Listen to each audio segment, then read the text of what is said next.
direction dans l'AES. Bienvenue sur notre chaîne YouTube.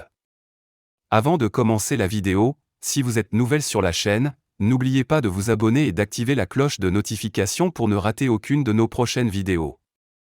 Le président en exercice de la Confédération des États du Sahel, le colonel Assimi Goïta, a accordé une audience le lundi 23 septembre 2024 au ministre de la Communication, de l'économie numérique et de la modernisation de l'administration du Mali à Landou, celui de l'économie et des finances du Mali à Ousseni Sanou, celui de la communication des postes et de l'économie numérique du Niger Sidi Mohamed Ralioua, et celui de l'enseignement supérieur de la recherche et de l'innovation du Burkina.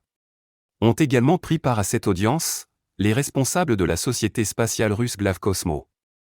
Selon l'information rapportée par le service communication de la présidence du Mali, ces échanges interviennent en marge d'une rencontre stratégique de 2 jours à Bamako, portant sur la conception et le déploiement de 2 satellites, un pour les télécommunications et un autre dédié à la détection terrestre à distance.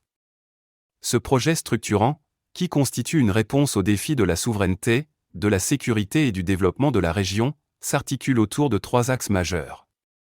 Le premier concerne la mise en place d'un satellite de télécommunication, qui permettra de renforcer l'infrastructure numérique à travers une meilleure couverture Internet, ainsi que la diffusion de la radio et de la télévision dans les pays de l'AES.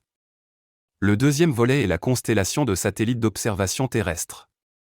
Ces dispositifs permettront de fournir des imageries satellitaires à haute résolution pour divers secteurs stratégiques tels que l'agriculture, la santé, l'éducation, ainsi que la sécurité et la défense, notamment pour le contrôle des frontières et la prévention des risques et catastrophes. Enfin, un volet formation est également prévu. Il ne s'agit pas seulement de bénéficier des technologies russes, mais de former des experts locaux qui, à terme, assureront une gestion autonome de ces infrastructures, a précisé le ministre nigérien de la Communication, Sidi Mohamed Raliou, à l'issue de l'audience. Le président Goïta, en tant que président en exercice de la Confédération des États du Sahel, AES, a exprimé son soutien sans réserve au projet, soulignant l'importance de développer rapidement les compétences techniques locales. Le directeur général de Glavkosmo, Ilia Tarazanko, a, quant à lui, souligné l'efficacité attendue de ce partenariat en ces termes: nous résoudrons non seulement des problématiques de sécurité avec la surveillance des frontières, mais nous contribuerons aussi à l'essor économique des 3 pays grâce à l'application des technologies spatiales. En soutenant activement cette initiative, le colonel Assimi Goïta confirme la volonté des pays du Sahel de se tourner vers l'avenir, en s'appuyant sur des solutions technologiques de pointe pour faire face aux défis contemporains.